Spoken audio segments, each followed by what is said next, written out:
할렐루야. 네, 우리 금요 성령 집회 오신 여러분 환영합니다. 축복합니다.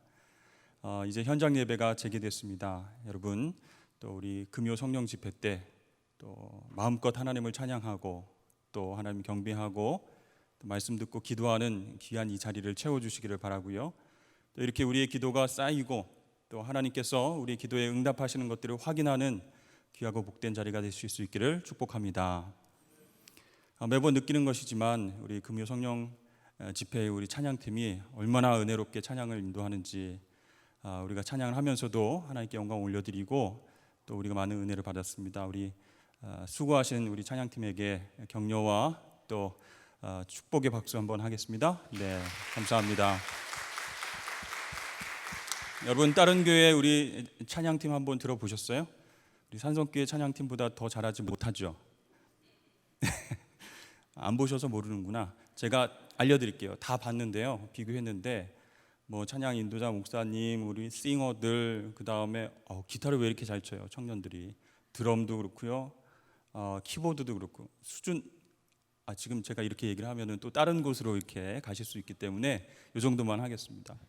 너무 은혜롭고 귀한 찬양, 오늘만 아니고 매주 그렇게 귀한 찬양 올려드려 주셔서 감사합니다. 오늘 우리에게 주신 하나님 말씀 함께 보겠습니다. 에스더 4장 10절에서 17절까지 말씀입니다. 에스더는 구약 성경입니다. 4장 10절에서 17절까지 말씀, 제가 봉독해 드리겠습니다. 에스더가 하닥에게 이르되 너는 모르드게에게 전하기를 왕의 신하들과 왕의 각 지방 백성이 다 알거니와 남녀를 막론하고 부름을 받지 아니하고 안뜰에 들어가서 왕에게 나가면 오직 죽이는 법이요 왕이 그자에게 금규를 내밀어야 살 것이라. 이제 내가 부름을 입어 왕에게 나가지 못한 지가 이미 30일이라 하라 하니라. 그가 에스더의 말을 모르드게에게 전하매 모르드게가 그를 시켜 에스더에게 회답하되 너는 왕궁에 있으니 모든 유다인 중에 홀로 목숨을 건지리라 생각하지 말라. 이때 네가 만일 잠잠하여 말이 없으면 유다인은 다른 데로 말미암아 노임과 구원을 얻으려니와 너와 내 아버지 집은 멸망하리라. 내가 왕후의 자리를 얻은 것이 이때를 위함이 아닌지 누가 알겠느냐 하니 에스더가 모르드게에게 회답하여 이르되 당신은 가서 수산에 있는 유다인을 다 모으고 나를 위하여 금식하되 밤낮 3일을 먹지도 말고 마시지도 마소서. 나도 나의 시녀와 더불어 이렇게 금식한 후에 규례를 어기고 왕에게 나아가리니 죽으면 죽으리이다 하니라. 모르드게가 가서 에스더가 명령한 대로 다 행하니라. 아멘. 네, 오늘 본문 말씀을 통해서 우리가 나누고자 하는 말씀의 주제는 죽으면 죽으리이다. 굉장히 비장하죠, 여러분. 네, 죽기를 각오하고 에스더처럼 기도할 수 있는가 한번 말씀을 살펴보기를 원합니다. 유대인의 절기는 여러분 구원과 관계되어 있습니다. 그래서 지금도 이 유대인들은 이 절기를 철저하게 지키면서 구원을 허락하신 하나님을 찬양하고 또 그분을 기억하고 또 그것을 우리 자녀들에게 전수를 하려고 합니다. 이 유대인들은요 각 절기별로 성경을 읽는데요, 이것을 메길로트라고 합니다. 5개의 두루마리, 그런 뜻입니다. 메길로트. 그래서 유월절, 첫 번째 유월절, 가장 중요한 패스오버, 그렇죠? 그 유월절에는 아가서를 읽습니다. 두 번째 절기인 오순절 77절에는 룻기 말씀을 읽고요, 세 번째 절기인 초막절에는 전도서를 읽습니다. 그리고 네 번째 절기인 티샤 베아브라고 해서 5월 9일 성전이 파괴된 날, 그날도 절기로 지키는데요, 그때는 예레미야 애가를 읽습니다. 그리고 다섯 번째 절기인 부림절에는 오늘 우리가 읽었던 본문 에스더서를 읽게 되죠. 각 절기마다 이렇게 말씀을 다르게 읽죠. 그 해당하는 말씀을 읽는다는 것은요, 그저 그냥 책을 낭송하듯이 읽는 것이 아니라 어떻게 보면 노래나 공연을 하듯이 이 말씀을 읽고 그렇게 하나님을 높인다라고 할 수 있어요. 왜 그렇게 할까요, 여러분? 각 절기에 해당하는 하나님의 이야기, 구원의 이야기, 놀라운 기적의 이야기를 온몸으로 삶으로 다시 한번 누리고 기억하기 위해서 그렇게 절기마다 책들을 다르게 하면서 읽게 됩니다. 이렇게 5가지의 말씀 중에서 가장 극적이고 즐거운 책이 무엇일까요? 눈치가 있는 분들은 아시겠죠. 오늘 에스더서를 읽었으니까 에스더서를 꼽습니다. 왜냐하면 이 에스더서가 굉장히 극적이고 반전이 있는 드라마가 그 안에 포함되어 있기 때문이죠. 여러분 반전 드라마 좋아하시죠? 요즘은 반전이라고 할 것도 없이 굉장히 이렇게 눈을 서로 이렇게 부라리면서 서로 죽인다, 뭐 이렇게 힘을 줘야만 이렇게 인기가 있는 드라마가 되는 것 같아요. 이 에스더서에는요 반전 이야기가 굉장히 많습니다. 몇 가지 예를 들면 처음에는 굉장히 그 낮은 위치에 있었던 모르드게가 나중에는 왕 다음에 높은 신분까지 올라갑니다. 그렇죠? 말 그대로 확 반전이죠. 어떻게 저런 낮고 천한 사람이 이렇게 높아질 수 있을까? 또 높은 위치에 있었던 하만이라고 하는 사람은 마지막에 자기 가족과 함께 죽임을 당하는 아주 비참한 지경에 이르게 됩니다. 또 이 하만이라고 하는 사람이 모르드게를 매달려고 사형시키려고 세웠던 그 교수대 위에 결국 하만 자신이 매달리게 됩니다. 이렇게 이 에스더서 안에는 굉장히 극적인 이야기, 반전 이야기가 많이 담겨져 있습니다. 하지만 최고의 반전 이야기가 남아 있는데요. 그것은 유대인들을 모두 죽이겠다라고 제비를 뽑은 그날이 오히려 유대인들의 축제의 절기가 되었다는 것이죠. 그래서 그날을 이 제비 뽑은 날 그런 뜻으로 부림절 이렇게 부르게 되었습니다. 여러분 그러니까 엄청난 반전이죠. 그날은 원래 죽는 날이었습니다. 유대인들이 모두 다 싹 다 사형을 당하고 죽는 날이었어요. 그런데 그날 유대인들이 구원을 받고 오히려 대적들이 다 멸하게 됨으로써 축제의 날로 확 변하게 된 겁니다. 엄청난 반전 드라마죠. 우리에게도 이 반전 이야기는 익숙합니다.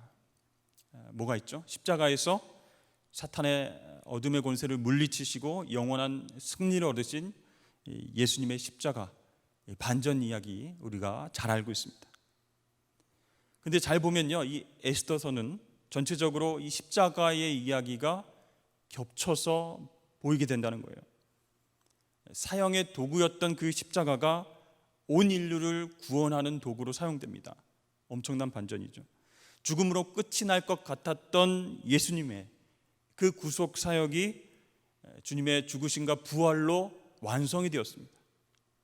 그러니까 고통의 자리가 기쁨의 자리로, 죽음의 자리가 구원의 자리로, 어둠의 자리가 기쁨의 자리로 변한 그 이야기야말로 반전의 역사, 십자가의 역사,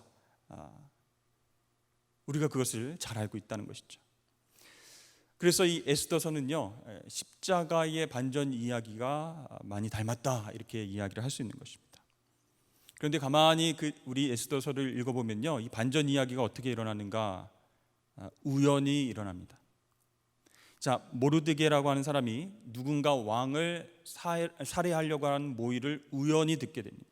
그리고 그 후에는 그 이야기가 굉장히 중요한 역할을 하게 됩니다. 이 왕이 불면증에 걸려서 잠이 오지 않습니다. 그래서 그날따라 평소에 잘 보지 않았던 궁중일기를 찾아서 보게 되는데 그러던 중 우연히 모르드게의 충성을 발견하게 됩니다. 자, 그래서 이 왕이 모르드게에게 상을 줘야 되겠다라고 생각하는 순간 마침 우연히 하만이 궁전 안으로 들어오게 됐고 나중에 하만이 에스더에게 목숨을 구걸하는 순간 나갔던 왕이 우연히 다시 들어오면서 너 왕으로 지금 강간하려고 그래? 너 미쳤어? 그 죄목으로 이제 하만의 삶은 이제 완전히 끝장이 나죠. 그러니까 에스더서를 읽어보면 너무 많은 우연이 나오는 거예요. 우연히 궁중일기를 읽다가 모르드게의 업적을 발견하게 됩니다. 우연히 또 이런 일들이 일어납니다. 그런데 놀라운 것은요, 이 에스더서에 나오는 이 많은 우연들이 특정한 방향으로 흘러가고 있다는 것입니다. 반전의 방향으로 그 우연이 틀어지고 있어요. 그래서 등장인물들이 의도했던 것하고는 전혀 다른 정반대의 결과가 나타나게 된 것이죠. 자, 아하수에로 왕이 하만에게 물어봅니다. 왕이 존귀하게 하기를 원하는 사람에게 어떻게 해야 되느냐, 이렇게 물어봅니다. 그 순간 이 하만이 착각하는 거죠. 나에게 상 주시려고 하는 건가 보다. 나를 높이시려고 왕이 물어보시는 거구나, 이렇게 착각하고 이렇게 대답하죠. 왕복과 말을 왕의 신하 중 가장 존귀한 자의 손에 맡겨서 왕이 존귀하게 하시기를 원하는 사람에게 옷을 입히고 말을 태워서 성중 거리로 다니며, 이렇게 왕에게 이제 이야기를 합니다. 존귀하게 여기는 자를 이렇게 대우하시면 좋겠습니다. 그런데 여러분, 뭐예요? 왕이 존귀하게 여기를 바라는 사람은 하만이 아니라 모르드게였다는 거죠. 자, 이렇게 우리가 이 말씀을 읽으면서 우연히 일어난 일이었지만 이 모든 우연들이 반전 쪽으로 계속 하나님께서 기뻐하시는 쪽으로 이렇게 흘러가고 있다는 거죠. 여러분, 이 반전은요, 문학에서 굉장히 중요합니다. 어떤 행동이나 상황들이 독자들이나 관객들이 예상한 것과는 전혀 다르게 전개되면 어때요? 재미있게 됩니다. 재미있게 돼요.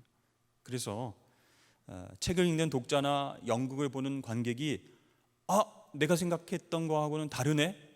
아니, 어떻게 이런 일이 있을 수 있지? 하면서 이게 뒤통수를 맞은 기분이 들면 재미있는 거예요.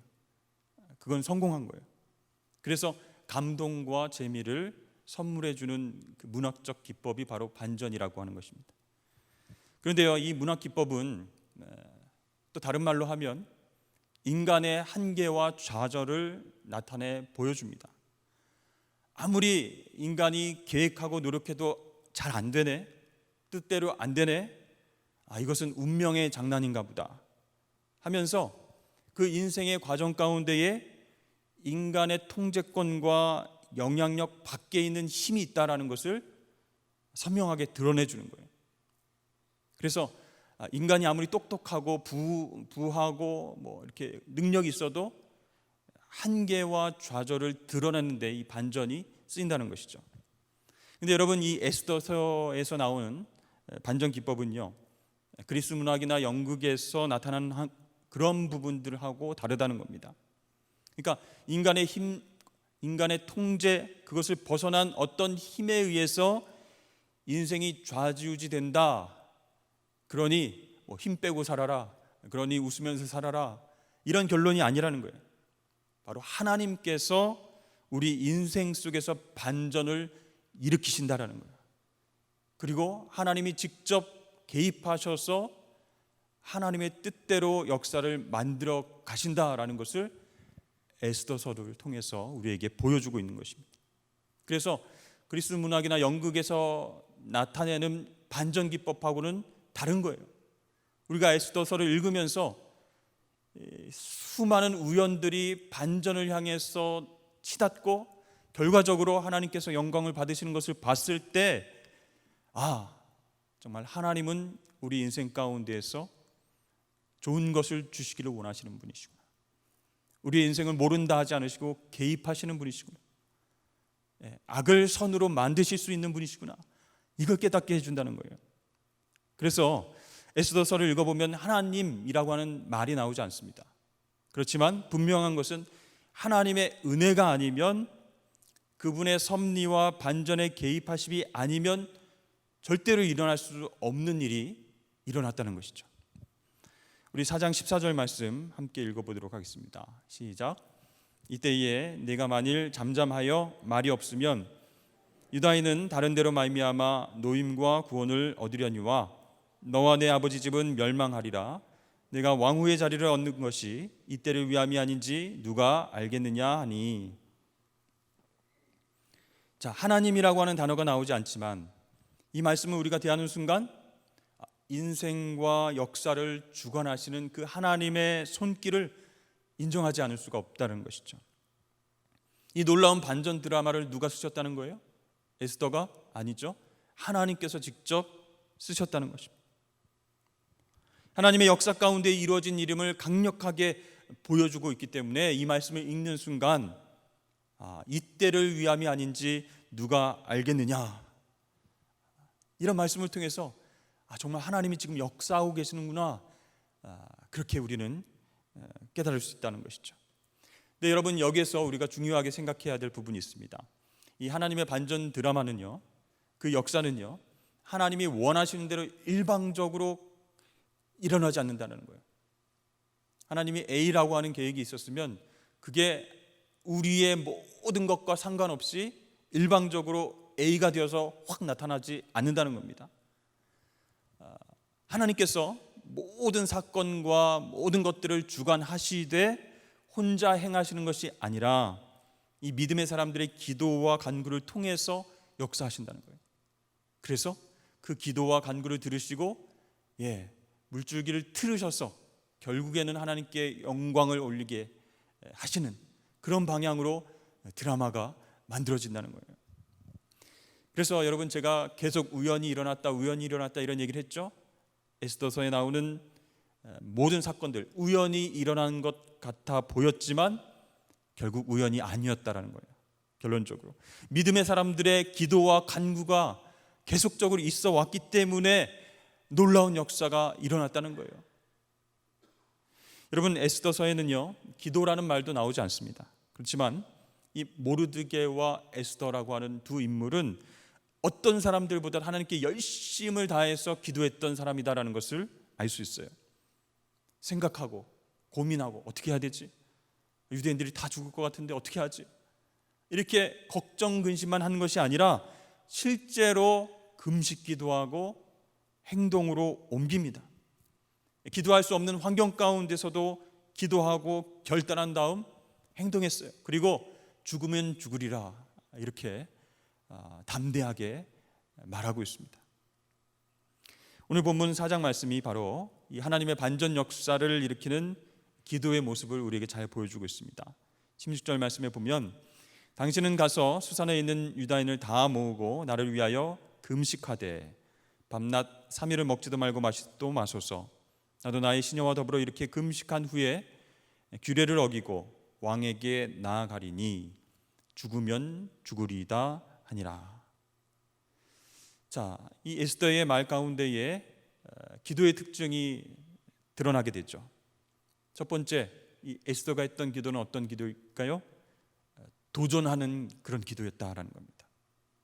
기도하고 나서 규례를 어기고, 원래 규례를 어기면 어떻게 됩니까? 왕이 허락할 때만 나가야 되는데 규례를 어기고 왕 앞에 나가면 죽는 거예요. 그런데 기도하고 나서 규례를 어길지언정 왕에게 나아가겠다라는 거예요.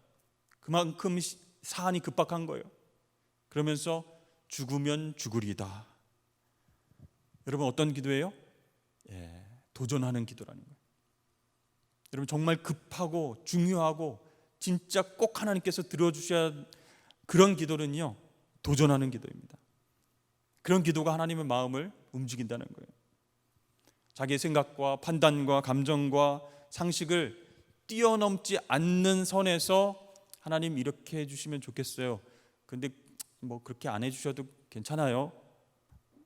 이런 읍조림, 아니면 자기 어떤 속마음을 중얼중얼하면서 하나님 앞에 내어드리는 그런 것이 아니라, 자기 한탄이 아니라 그냥 기도 한번 해보자, 믿져야 본전인데 하나님 들어주시면 좋고, 이런 기도가 아니라 진짜 도전하는 기도가 우리에게 필요하다라는 거예요. 여러분, 성령 하나님께서 우리가 기도할 때요, 우리의 생각과 판단과 지혜를 뛰어넘는 생각을 주실 때가 있어요. 내가 감당하지도 못하는 그런 일들을 꿈꾸게 하실 때가 있어요. 이거 선을 넘는 건데, 이거 불안한데, 왜 이런 생각을 성령께서 주실까? 이렇게 성령을 소멸케 하는 사람도 있지만 그 성령의 역사에 열려 있어서 순종하면서 믿음으로 한번 도전해 보자. 내가 기도할 때 성령님 이런 마음을 주셨는데 내 생각과 지혜를 뛰어넘는 일이지만 한번 해보자. 이렇게 움직이게끔 성령이 하실 때가 있어요. 그렇기 때문에 여러분, 우리가 기도할 때, 정말 도전적인 기도를 할 때 성령 하나님께 열려 있어야 됩니다. 순종할 수 있는 마음이 있어야 도전하는 기도, 때로는 상식을 뛰어넘는 기도, 그걸 할 수 있다는 거예요. 여러분, 에스더는요, 도전하는 기도를 열심히 한 후에 어떻게 하겠다고 합니까? 왕에게 나아가겠다. 그러다 죽게 되면 그 죽음 내가 각오하겠다. 그만큼 급한 거예요. 여러분, 이러한 용기와 담대함은 어디서 나오는 것일까요? 평소에 기도하면서, 담대하게 기도하면서 하나님께서 내 생각과 뜻과는 다르지만 기도를 통해서 역사하시는 것을 경험했기 때문에, 정말 이 시급하고 급한 상황 가운데서 내가 죽으면 죽으리라 다시 한번 도전의 기회를 삼고 기도하고 있는 것이죠. 두 번째, 에스더의 기도는요, 힘쓰는 기도다라고 할 수 있습니다. 여러분, 기도할 때 이제 의무적으로 이렇게 기도하는 그런 분들이 있을까요? 혹시? 네, 우리 목자들이 한번 기도해 보세요. 이렇게 기도 한번 마무리해 주세요. 이렇게 하면 의무적으로 하실 때가 있습니까? 잘 못하는데요. 이렇게 빼다가 여러분, 힘쓰는 기도, 그런 말이 나오진 않지만 금식이라는 말이 나오죠.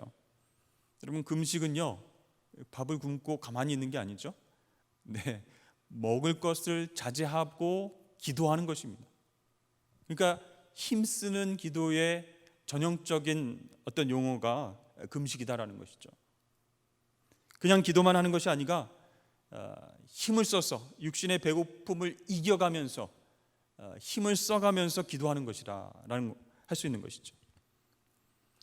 여러분, 엘리야가 어떻게 기도했습니까? 정말 얼마나 힘써서 기도를 했던지 이 머리가 무릎 사이로 들어갔습니다. 어떤 사람은 원래 유연한가 보죠. 원래 요가를 좀 했었나 보죠.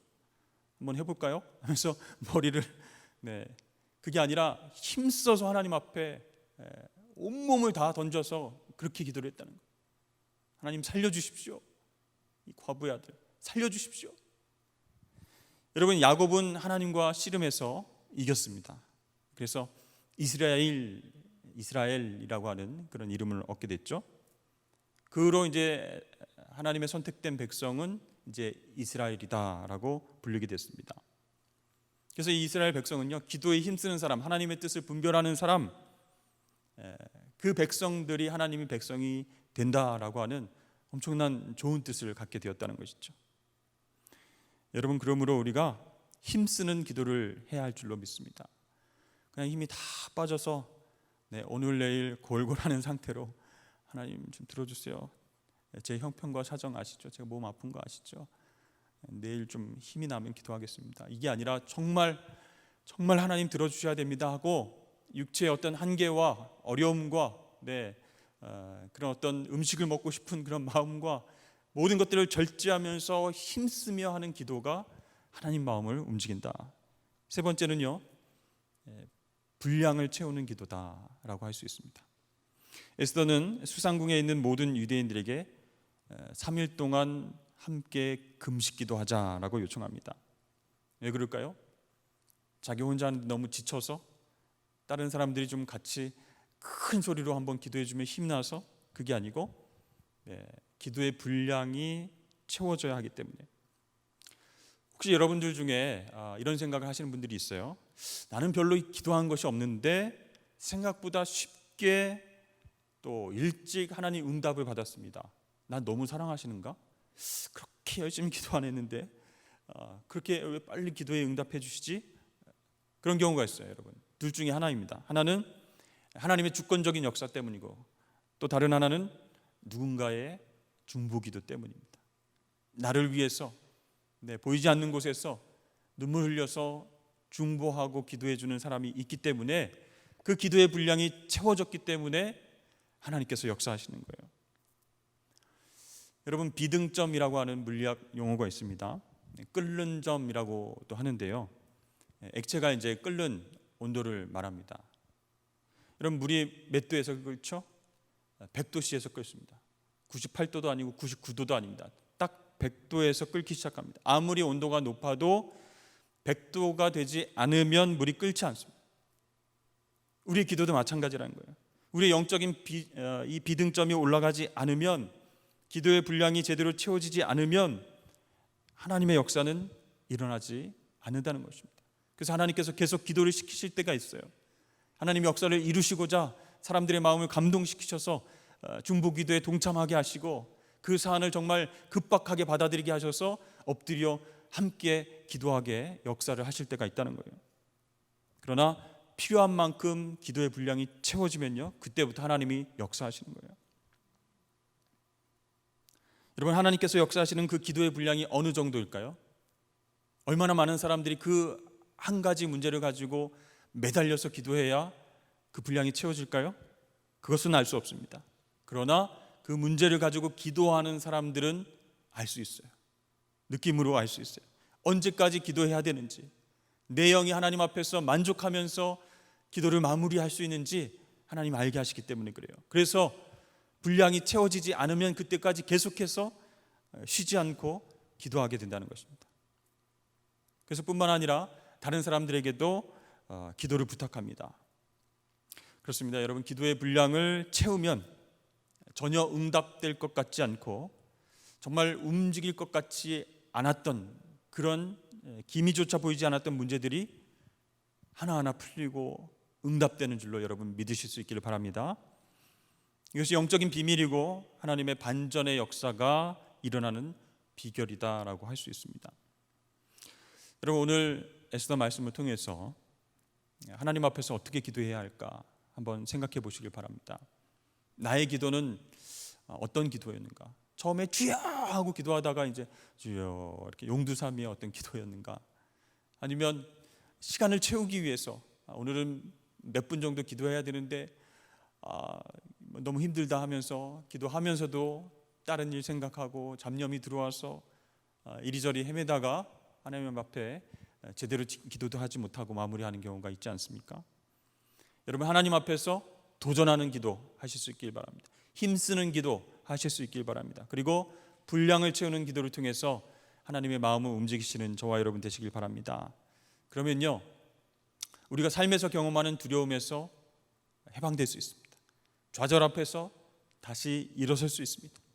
왜냐하면 반전의 하나님이 움직이시거든요. 전혀 우리가 예상치 못했던 방법으로 하나님이 몰아가시거든요. 정말 우리 삶 가운데 반전의 역사가 일어나야 할 그런 때가 많이 있다는 거예요. 정말 포기하고 싶을 때, 정말 벽이 너무 높을 때, 이건 사람의 힘과 능력으로 안 된다라고 돌이키고 싶을 때에 정말 하나님 반전의 역사가 필요한 때예요. 그때 우리의 기도가 정말로 하나님 앞에서 간절하고 도전하고 힘쓰고 분량을 채우게 된다면 하나님께서 그 기도를 통해서 역사하신다는 것입니다. 비록 에스더처럼 이렇게 드라마틱한 반전은 아닐지라도 우리의 생각과 상식을 뛰어넘어서 일하시는 하나님을 경험할 수 있는 거예요. 그러면 여러분, 기도가 재밌어지는 거죠. 하나님 이렇게 역사하셨네. 내 기도를 들으셨는데 내 생각에는 이렇게 응답하실 것 같았는데 하나님이 또 이 사람을 통해서 이렇게, 와, 반전의 하나님, 너무 재밌습니다. 너무 감사합니다. 짜릿합니다. 네. 결국은 좋은 길로 인도하시는 선하신 하나님을 경험하게 되고 계속 기도의 자리를 우리가 사수하게 된다는 것이죠. 그렇게 기도로 승리하시는 저와 여러분 되시길 주의 이름 축복합니다.